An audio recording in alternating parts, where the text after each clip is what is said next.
Je suis français, j'ai une femme ukrainienne, une belle-fille ukrainienne, des amis ukrainiens, des amis russes également.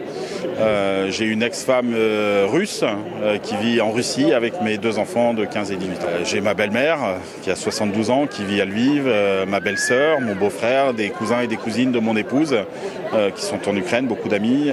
Pour l'instant, ils sont dans l'ouest de l'Ukraine, dans la région de Lviv ou dans les Carpates.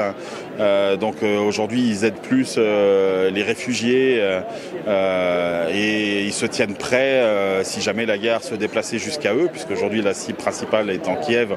On va dire qu'ils ne sont pas bombardés, mais ils sont prêts à partir en Pologne pour certains, en Roumanie pour d'autres. C'était de condamner l'acte inqualifiable de Vladimir Poutine qui a envahi la Russie en violation complète du droit international. Ensuite, et peut-être surtout, on va dire, pour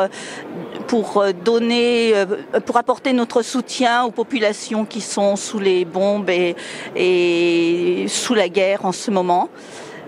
Et aussi apporter notre soutien aux pacifistes russes, notamment, qui manifestent contre cette guerre dans leur pays au risque d'une répression très brutale. Absolument choqué. Jusque-là, on pensait à une simple démonstration de force pour influer sur des négociations. Ce qui peut arriver, c'est la façon de faire de Poutine. Mais jamais, ni moi, ni mon épouse n'aurions cru qu'il passerait aux actes et envahirait l'Ukraine.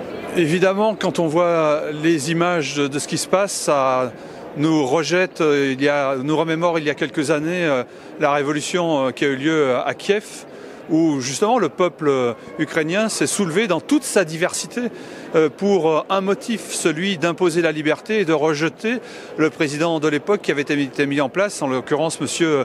Yanukovych. Et le peuple ukrainien, en 2013 et 2014, a gagné.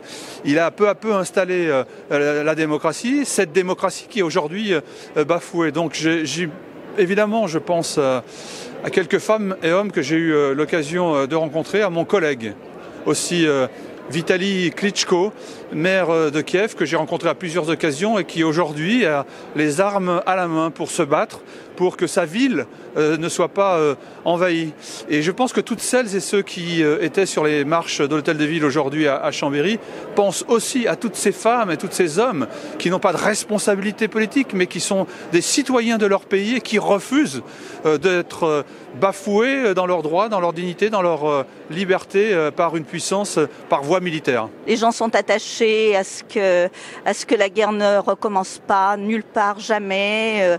Et ce sont des images qu'on a vues il n'y a pas si longtemps, un peu partout dans le monde. Et en Europe, les 2 guerres mondiales nous ont montré qu'une étincelle pouvait provoquer des catastrophes épouvantables. Moi, je suis là aujourd'hui, c'est pour soutenir mon épouse et soutenir les Ukrainiens.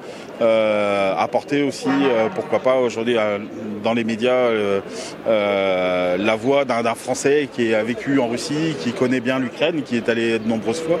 Mais je suis pas un politicien.